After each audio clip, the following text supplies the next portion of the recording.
You're scrolling, half paying attention, and then your thumb just stops. There it is. 5 acres. Open ground, a line of hills in the back, and a sky that goes on forever, with not one porch light in it. And under the photo, a number so low you read it twice, because it looks like somebody left off a digit. $500 an acre. And I know exactly what happens in your chest when you see that, because it happened in mine the first time too. You can already smell the sage after a rain. You can already see the stars out there, the real ones, the kind you forgot existed once the city washed them out. For the price of a used couch, a whole life opens up in your head. Room to breathe. Ground that's yours. Nobody close enough to hear the truck door slam. A porch, a coffee, a morning that belongs to you and nobody else. So let me tell you the one thing that number is quietly hiding. Land that cheap is cheap for a reason, and that reason is never ever printed on the listing. The county one road over might be running 10 times that price for ground that looks just about identical from the satellite view. Same brush, same hills, same big empty sky. So the question that actually matters is not how is it this cheap, said with a grin, wallet already out. The real question, the only one that protects you, is why is this exact piece $500 an acre when the neighbor isn't? Because the seller knows why. He read the same records I'm about to show you. And a good chunk of the time, the whole deal runs on you never thinking to ask. Now, hear me clearly, because I am not here to scare you off cheap land. Cheap isn't the enemy. Cheap isn't the scam. I have made good money and good memories on cheap ground, and so have plenty of folks a lot smarter than me. The danger was never the low price. The danger is falling in love with the price and skipping the one question the seller is quietly counting on you to skip. That's the whole trap. And it's a small one to step around once somebody shows you where it's laid. So here's my promise to you, and it's an honest one. Nearly every $500 parcel in this country is cheap for one of just a handful of reasons. Not 100 reasons. A handful. And once you can name them, once you can look at a listing and go, that's why it's this cheap, you can tell the piece that'll set you free from the piece that'll quietly swallow your savings before you sign a thing, before you wire a single dollar. I am not going to tell you to avoid $500 land. I'm going to help you buy the right $500 land on purpose with your eyes wide open. There is a world of difference between those two things, and by the end of this, you will feel it in your gut. Let me tell you why you can trust this, and it's got nothing to do with me. I could sit here and rattle off how many deals I've closed, throw out some big number, and you'd have no way on earth to check a word of it, and it wouldn't help you one bit. Anyway, so I won't do that. What I'll do instead is point you at the same paperwork the seller already read. And this is the part worth understanding early. Every single reason a parcel drops to $500 an acre shows up. In plain language, in public documents that anybody can pull up. The pros read them before they ever make an offer. The seller read them before he ever set the price. The only person in the whole transaction who usually hasn't read them is the dreamer with the credit card already in hand.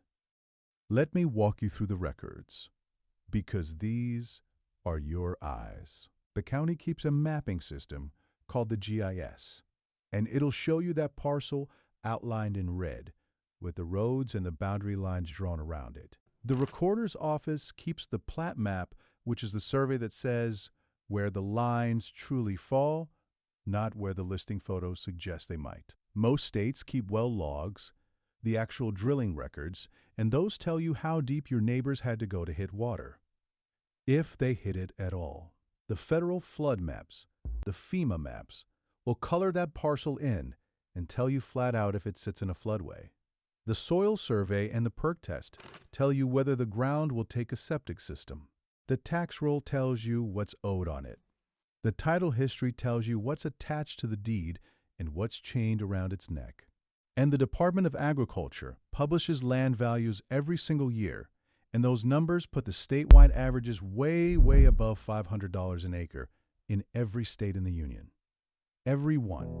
Now that last fact ought to stop you for a second, because it tells you something plain and important. If the average is way above 500, then the raw, remote, difficult parcels are exactly what's dragging that bottom number down. Cheap land is not a bargain the market somehow overlooked. Cheap land is the market being brutally honest about what a hard piece of ground is worth.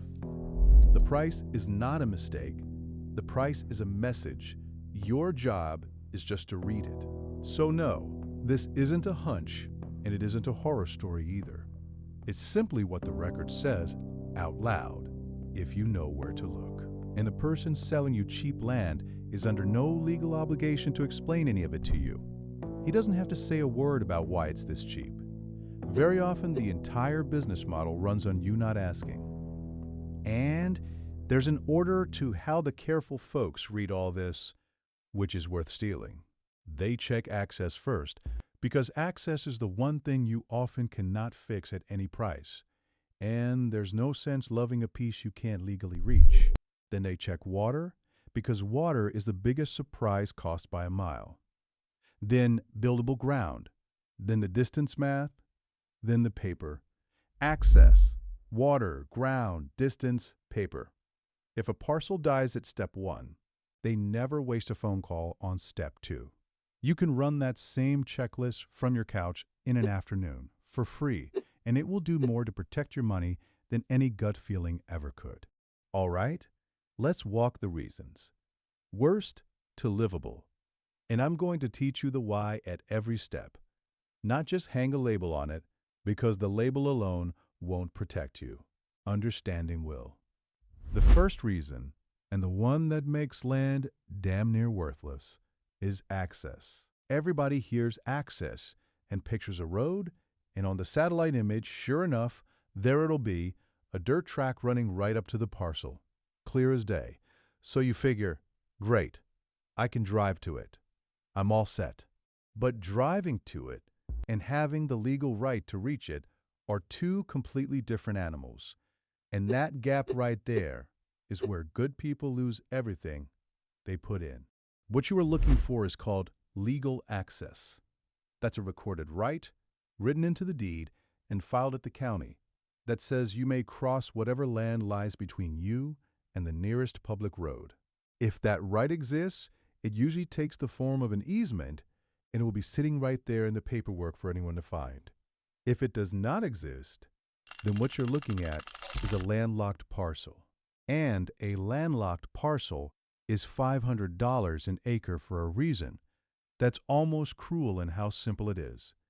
It is a piece of ground you cannot legally get to.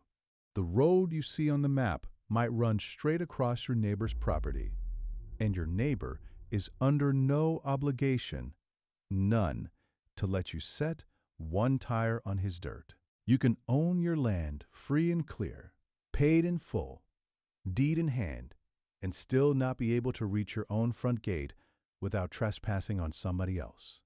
Picture that for a minute. You buy the dream. You drive out with a trailer full of everything you own, and a fence, and a locked gate, and a man with every legal right on his side stand between you and the property you paid for. Now you're in court, hiring a lawyer, trying to force what's called an easement by necessity, spending years and thousands of dollars for the mere right to reach the thing you already own. And you might lose. People think that's rare. It is not rare. There is a whole quiet trade in landlocked parcels precisely because they are the cheapest thing going.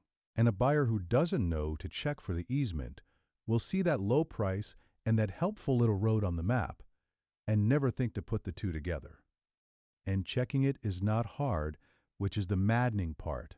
You pull the deed and you read it for the word easement, and you pull the plat and you see whether the parcel touches a public road at all. If it doesn't touch one, and there's no recorded easement across the land in between, you have your answer. And it took you 15 minutes and cost you nothing. One more call to the county planning office confirms it. So before anything else, before you get attached. You do that. If legal access isn't there in writing, you treat that parcel as exactly what it is: a lot you cannot legally use, not a bargain, a trap wearing a bargain's clothes. The second reason land drops clean to the floor is water. And this one hurts folks, because water is easy to assume and awful hard to fix. You see a little green in a photo and your brain says, well, there's water. But the question was never whether water exists somewhere on the earth. The question is whether you can get clean, drinkable water to that house you're dreaming about, legally and affordably. Those two words carry all the weight. There are a few ways this parcel can be dry in the ways that actually matter. There might be no well at all, and the water table might sit hundreds of feet down, which turns drilling into a serious roll of the dice. There might be no water hauling service willing to drive a truck out that far, which is far more common than you'd guess once you get truly remote. Or, and this is the sneaky one that catches Easterners flat-footed, the water rights might never have been attached to the deed in the first place. Out west, water and land are two separate things you can own separately. A man can own the ground under your feet, and another man entirely can own the right to the water beneath it. You can buy the land and find out the water was never yours to take. Let me give you the number that makes this real, because the number is the whole story. A typical well runs somewhere around $5,500. That's the friendly figure, the one people quote you to keep the dream nice and alive. But the moment your driller hits bedrock, or the soil won't cooperate, or the water sits far deeper than the neighbor's logs led you to believe, that figure can climb right on past $35,000 on a parcel you paid $2,500 for. Sit with that math a second. The land was the cheap part, the water was the whole game, and nobody put it on the listing. So land with no realistic path to water is cheap for the plainest reason there is. Nobody can actually live on it. And here's the good news. You find this one ahead of time, in the state, well logs, and in 2 or 3 phone calls to local drillers, long before you ever let yourself fall in love. Now, if a well truly isn't in the cards, there is still a way some folks live out there, and it's worth knowing so you can price it honestly. You put in a cistern, a big storage tank, buried or set beside the house, and you haul water to it, or you catch rainwater off the roof, where the climate allows. That can absolutely work, and plenty of good rural homes run that way for decades. But it is a system with a real cost and a real chore attached: tank and pump and filtration and the drive to fill it. And it only works if a hauler will actually come to you. So the question isn't just, can I get water? It's, what does water cost me every single month for the rest of my life out here? Answer that honestly before you buy. And the dry parcel either becomes a plan you can live with, or a no you're glad you caught early. The third reason is buildable ground. Whether the county will ever let you put a home on it at all. You can have a road, and you can have water, and the county can still look you dead in the eye and say no.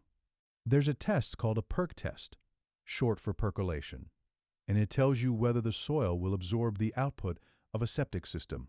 Fail that test, and in most rural counties, you cannot install a legal septic. And no septic almost always means no permit to build a house. So the ground perks out, and just like that, your 5 acres becomes a lovely spot to pitch a tent, and precisely nothing more.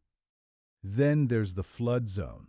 Pull that FEMA map, and if the parcel is colored into a floodway, you are going to fight the county, the cost, and the insurance company at every turn, and sometimes you will simply not be allowed to build a thing. Same story with wetlands, which are federally protected and will stop a house cold no matter how much you paid.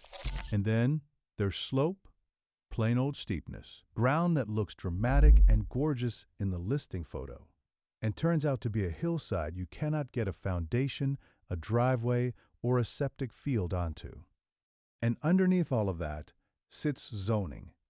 The county tells you what a piece of land may be used for. Some parcels are zoned in a way that quietly forbids a residence or demands a minimum acreage you don't have, or buries you in setback rules that leave no legal spot to place a house. Let me paint you the version that actually plays out. A fellow buys 5 raw acres, cheap, gorgeous view, and he's ready to set a modest little cabin on it. He calls the county for a building permit. Feeling good. And the clerk pulls the file and tells him the soil failed its perk test years back, so there's no legal septic, so there's no permit, so there's no cabin. Not this year. Not ever. Not without spending more on an engineered system than he paid for the whole property. He owns it. He can walk it, camp on it, watch the sun go down over it. He just can't live on it. That is what unbuildable ground feels like from the inside. And it is entirely avoidable with one phone call before the money moves. Land like this is cheap because the county will never let you use it the way you're picturing in your head. And every last bit of it shows up ahead of time. The flood map, the soil survey, the zoning code, the PERS results. It is all sitting right there in the record, patient as a stone, waiting for somebody to bother reading it. Now those first 3, access, water, and buildable ground. Those are the killers. Those are the reasons that make $500 land legally or physically useless, no matter how pretty the photograph. But the next 2 reasons are softer. And here's where this gets genuinely interesting, because these next 2 can actually be a bargain hiding in plain sight, if you happen to be the right kind of person. The 4th reason is what I call the distance tax. Some land is cheap for no crime at all. It is simply far. Far from the power lines, far from town. Far from a hospital when the moment comes that you need one fast. And distance costs money, so the market marks it down accordingly. Running utility poles out to a remote parcel can cost anywhere from $1,200 a pole to well over $5,000 a piece. And if the lines are simply too far away to reach at any sane price, then you are looking at a solar setup that can run $10,000 to $26,000 to do properly. On top of that, a long private dirt road is yours to maintain, and grading in gravel and snow are not free either. That's all real money, and it's the honest reason plenty of buyers won't go that far out. But read that again. Plenty of buyers won't go that far out. Which means the only thing making that land cheap is that it's inconvenient for the sort of person who wants a coffee shop 10 minutes down the road. If you happen to be the sort of person who came out here precisely to be 30 miles from the nearest porch light, then the distance tax isn't a penalty at all. It's a discount on the exact thing you were chasing. You just have to walk in with a real number for the power, a real plan for the water haul, and clear eyes about the drive to the hospital, instead of pretending distance is free. Price the distance honestly, and it stops being a trap and starts being the whole reason you can afford the piece. If you're getting value out of this, do me a quick favor and hit that subscribe button, because I put out one of these every week, and the next few are going to save somebody watching a 5-figure mistake. Now let me show you the last reason, because this one is the trickiest of them all. The 5th reason is the paper, the stuff chained to the deed that has nothing to do with the dirt itself. Back taxes, old liens, deed restrictions that limit what you can build or how you can use the land, road maintenance agreements that quietly bind you to a shared bill. This is the reason that's sometimes cheaply fixable and sometimes flat out fatal, and the entire skill lies in knowing which one you're staring at. Back taxes might be a few $100s you clear at the closing table, no trouble at all. Or there might be a lien structure so tangled that clearing the title costs more than the land itself and eats up 2 years of lawyers. A deed restriction might just say no commercial hog farming, which you couldn't care less about. Or it might say no residential structures whatsoever, one short sentence that ends your entire dream. And if that raw parcel sits inside an old rural subdivision, There may be a property owners association with dues and rules you never saw coming. You find all of this in the title history and the tax roll. And this is the one place I'll tell you plainly, no shame in it. Get a title company or a real estate attorney to run it before you buy. It's a small, boring cost, and it tells you whether the paper is a speed bump you drive over or a brick wall you drive into. So let's land this thing where it belongs. Let's rank it worst to best. The worst $500 land, the stuff to walk away from without a second thought, is cheap because you legally or physically cannot use it. No recorded access, no realistic water. Ground the county will never permit. That parcel is not a deal at any price because it is not truly a place where a person can live. It is a line on a map and a dream somebody sold you. But the best $500 land, the shrewd buy, the smart money buy, is cheap for one honest reason and one only. It is remote and it is raw. That's the whole indictment. It still has recorded legal access. It still has water you can actually reach. It still has ground you can build on and permit. It's simply far and quiet and undeveloped, and that scared off everyone who wanted their land easy and their neighbors close. That parcel is not the sucker's buy. That parcel is exactly where the careful money goes. And I'll tell you where that honest, cheap land actually lives, because these are real places you can go look at tonight. The high desert of Apache and Cochise County in Arizona. The wide open country of southwestern Wyoming, out past Wamsutter and Rawlins. The far reaches of southeastern Oregon, the backcountry of Michigan's Upper Peninsula. Real ground, low prices, cheap for reasons a prepared buyer can live with, instead of reasons that quietly end the dream. Go pull those parcels up on the county GIS and the flood maps with everything I just handed you, and you'll start telling the trap from the treasure in about 10 minutes flat. And you'll notice something once you've looked at a few. The honest, cheap parcel doesn't hide anything from you. The easement's right there in the deed. The neighbors have wells in the log at a reasonable depth. The flood map shows clean ground, and the soil survey looks workable. It's just far from a grocery store, and it's never been touched. And the price reflects only that. When a parcel checks out on every record, and it's still $500 an acre, that's not too good to be true. That's remote doing exactly what remote does to a price. That's the one you drive out to see in person. Now, let me tell you where the money really hides in all this, because you have earned the whole picture. In $500 land, the money is made in the silence. There's a fellow who buys a landlocked or waterless parcel for a couple $100, sight unseen, at a county tax auction. Then he relists it for a couple $1,000 with a gorgeous photo of the sky and 3 little words, your own freedom. And here is the part worth sitting with quietly. He is not necessarily lying to you. He never said the road was legal. He never claimed the water was reachable. He just didn't bring it up. And every question you don't ask is pure margin he gets to keep. The silence is the product, and the internet did the rest of the work for him.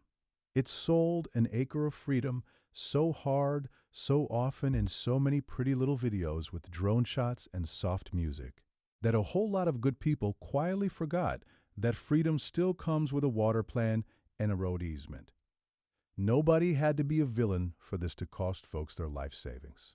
It was a slow drift, a whole feed that gently taught people to fall in love with the price and skip the paperwork.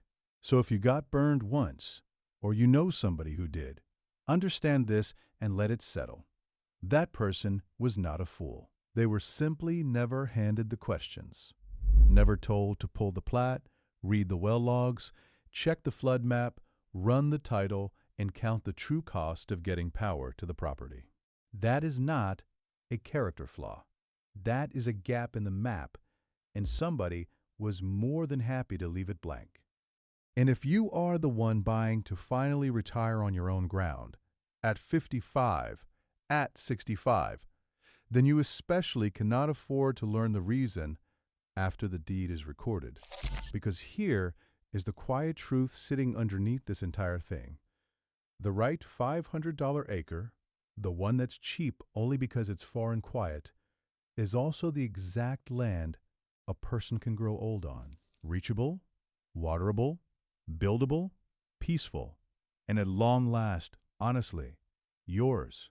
Cheap didn't mean desperate. Remote didn't mean foolish. Buying at your age doesn't mean settling for scraps off somebody's table. It means building for the years ahead, deliberately on ground you chose for reasons you actually understood. So tell me something down in the comments. What's the lowest per acre price you've ever seen on a listing? And be honest with me now, did that listing ever once tell you why it was that cheap?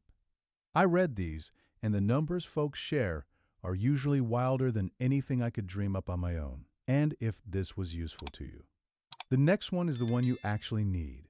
I'm going to walk you through the 5 questions to ask before you buy any cheap parcel, so you've got them in your pocket. And after that, I'll break down what a $500 acre truly costs by the time you add the well, the septic, and the road in. Because the sticker price is never the real price, and you deserve to know the whole number before you fall for the small one. Here's where I'll leave you. Cheap land was never the trap. Buying it blind is. So read the record, ask the questions, and take your time, because the ground will wait for you. It's been there a long while, and it's in no hurry.